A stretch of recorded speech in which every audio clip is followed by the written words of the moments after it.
So here's what I want to say in response to what happened earlier today and some of the recent media coverage we've seen in regard to Dr. Anderson and University of Michigan. And I want to be very clear about this. This office stands with survivors. And we demonstrated that when we took on the prosecution of Larry Nassar. We showed it again when we launched our investigation into the Michigan State University. And we continue to do that each and every day when we lead one of the nation's largest and most comprehensive investigation into clergy abuse. And though Dr. Anderson passed away over a decade ago and the statute of limitations on his crimes have likely run, the pain that his victims have endured is still very present. And so a few days ago I met with the members of the legislature about our clergy abuse investigation and stressed to them that although some of the priests who perpetrated these abuses have since died, the investigation into their crimes has given these victims a sense of justice, even years after these events occurred, and even when prosecution of those crimes is impossible. Now, that being said, as you might imagine, my office has learned a significant lesson from our investigation into Michigan State University. There cannot be a complete and thorough investigation unless and until the university commits to complete transparency and full cooperation. And because of that, I cannot and will not consider any request to investigate the University of Michigan without a binding commitment from the university to waive all privileges, including the attorney-client privilege, and to fully cooperate in whatever law enforcement efforts there might be. MSU's failure to waive the attorney-client privilege has prevented us from completing our investigation. It has denied the survivors any sense of closure, and has also wasted hundreds of thousands of taxpayer dollars. These are actions that absolutely cannot be repeated. The young men and women at our colleges and universities are entitled to a safe learning environment. And we achieve that when we start holding those in charge of their safety fully accountable. Like MSU, history will judge the University of Michigan by its actions in the wake of this scandal. And I hope it makes different and much better choices. Lastly, if the university were to waive its privilege and fully cooperate, we would still require an appropriation from the legislature to fund our investigatory efforts. And when MSU called on this office, and remember, it was they who called on this office to investigate the Nassar scandal, the legislature responded by appropriating $1 million to fund our department's investigatory efforts. And in just over a year, our department, in partnership with the Michigan State Police, interviewed more than 400 witnesses and filed charges against 3 MSU officials, all while coming in under budget. Those efforts would not have been possible, though, without the legislature's funding commitment. We have asked the legislature to make the same investment in our clergy abuse investigation, and we are hopeful that they will do just that. For people who have long been denied justice, investment in proper resources is critical to the success of any investigatory efforts.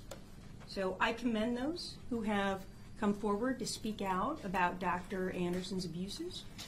Your courage inspires us all to shine a spotlight on the work that we have left to do and to ensure that sexual assault and abuse is taken as seriously in the halls of academia as it is in the halls of justice.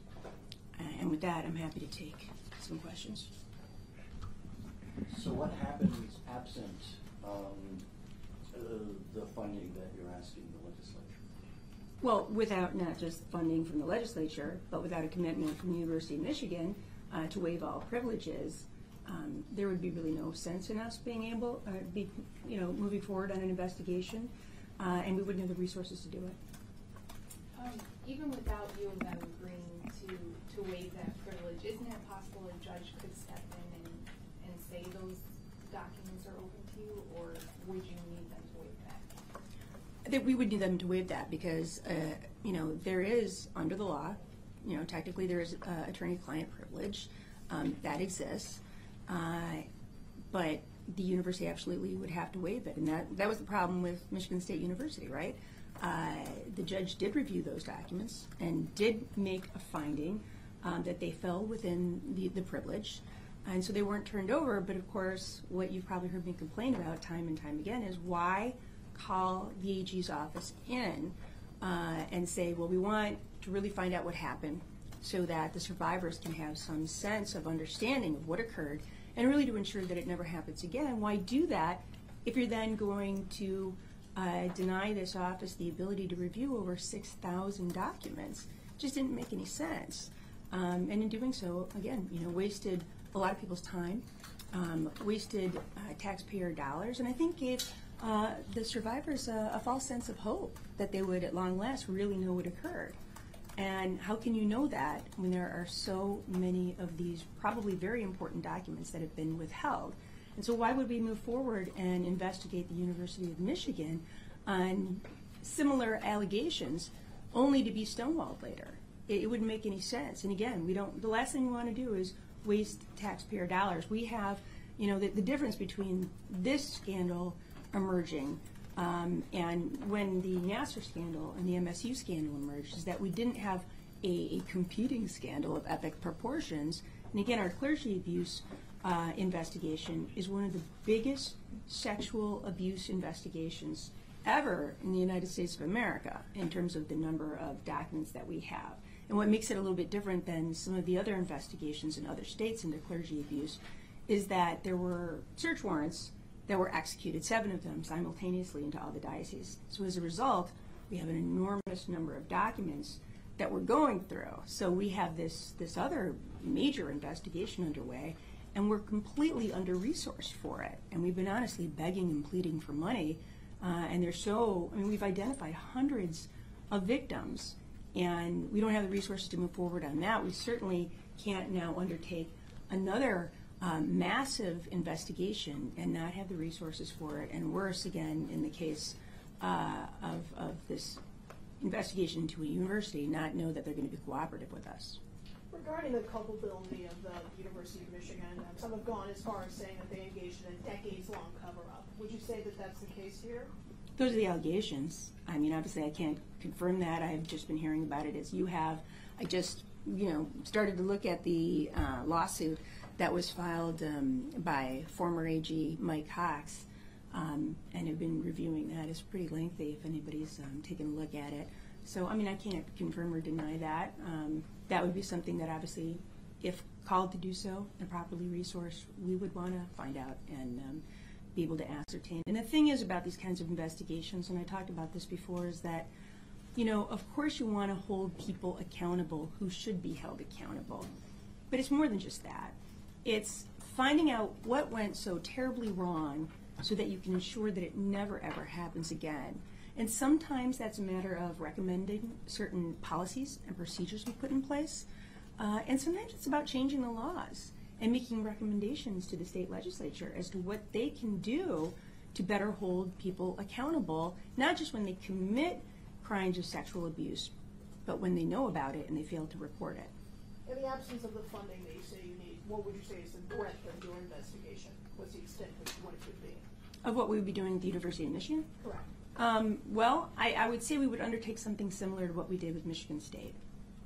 Something along those lines. And obviously there were many hundreds of witnesses that were interviewed. There were millions of documents, I believe, that were reviewed. And so it would be something of a similar nature. Now, obviously, the length in terms of, Nassel went back decades as well, so I don't know that it would be that much different. One of the differences, obviously, is that the perpetrator here has been deceased for quite some period of time. I'm not saying it wouldn't be challenging, but certainly it's something we could still do. Do we actually expect the university to waive these privileges? How likely is this to happen? I have no idea. You'll have to ask the University of Michigan. Have you reached out and asked? I have not made that specific ask of them, and certainly they have not at this point requested that we investigate. So I guess we'll wait. I'm just guessing that some of you here at this table will be making that inquiry soon. If they do waive it, do you think that could set a precedent, or do you hope that Michigan State follows suit? Absolutely. I mean, I have called out the Board of Trustees at Michigan State University time and time again and asked for them to waive the privilege and allow us to review all those many documents. And of course, they have at every turn stonewalled us and refused to do so. And of course, you know, we had a lot of criticisms over the way that they handled the investigation to begin with. We would hope that in the event that the University of Michigan does make the request for us to come in and take a look and investigate, that they would act in a completely different manner. Is there some, other than suggesting that journalists can make a phone call, is there some technical aspect to this? Do you deliver something to someone at the university with this request? Where's Bess? Michelle, you want to come over here? So obviously, when this occurred, was it January 2018 that officially occurred? With MSU? Oh, so Rick wanted to know how that would happen in terms of the. This is Michelle Bry. She is our division chief for licensing regulations, but also she's very involved in the MSU investigation. So it was in January of 2018 that Michigan State University made the official request to the AG's office. Yes, okay. absolutely. All right, and they reached out specifically and asked for this investigation. They called for it publicly, is my recollection? Yes, they did. Yes, that's correct. And so something similar would probably have to happen here if we were going to do the same for universities. Is there some legal action or mechanism that you would take, that you would deliver to the university that's the official word from the AG? I can't think of any official action, an official legal action that we would have to take. It would simply, in my estimation, be a request that the AG would make a determination as to whether or not we have the resources and the capabilities to be able to engage in such action if requested. I'm saying it right now publicly that we're willing to do it. I'm just saying that for us to do it, A, we need the proper resources and the proper funding, and B, we need this commitment from the university to waive all privileges. So, University of Michigan Regents, if you're listening to me right now, hear what I'm telling you. We're happy to come in. We're happy to have a completely objective, non-biased investigation. And I will say this, and I think we saw this a little bit during some of the MSU investigations, and I'm going to say that plural because we know there was more than one.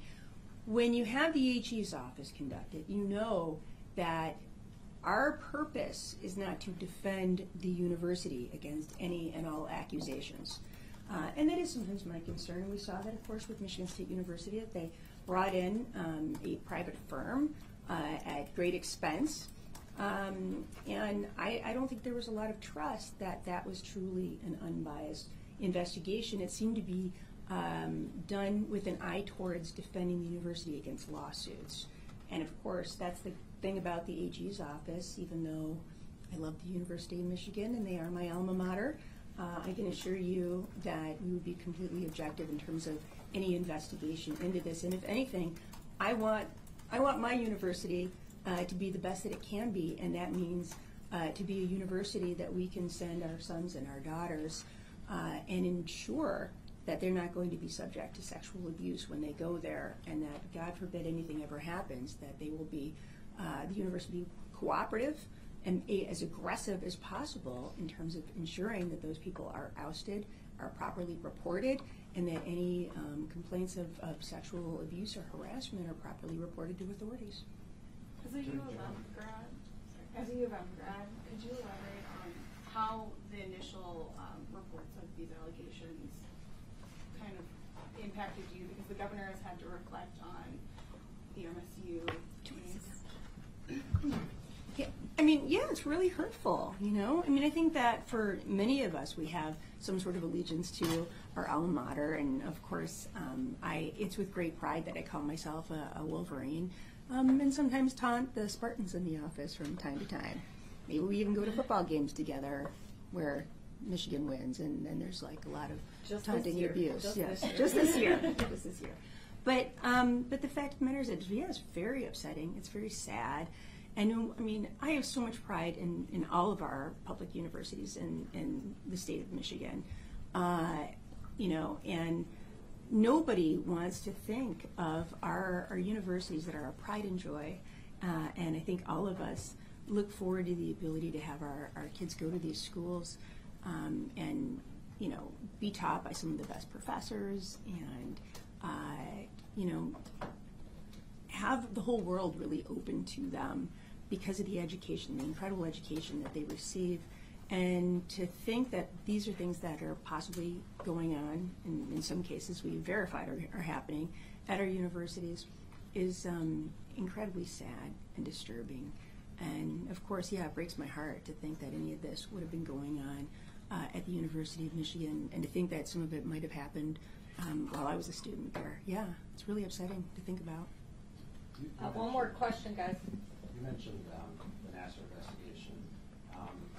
In that case, they did not fully waive attorney-client privilege, but the investigation did result in charges against 3 other individuals. Have you set maybe too high of a bar here on the university? I mean, if they declined to waive privilege, why not still go in and investigate, given the fact that people may have known? Well, I think the thing is that when you conduct an investigation, you want to know that you have not left any stone unturned. And what we discovered with MSU is there's no way to do that without them waiving privilege. So you're getting half-truths. You know, you're finding out some information, but not all the information. And the last thing we want to do is give people false hope that we're going to be able to truly explain exactly what it is that occurred when we know there's no way that we'll be able to do that if the university is not going to cooperate with an investigation. We just can't. Is half-truth better than knowing none of it? I don't think it always is, actually, because then I think you're always grasping for better answers. And we know we're not going to be able to provide that if we're not going to have complete cooperation and transparency with the university. Okay, gang, thanks a lot. Really appreciate it. Thank you.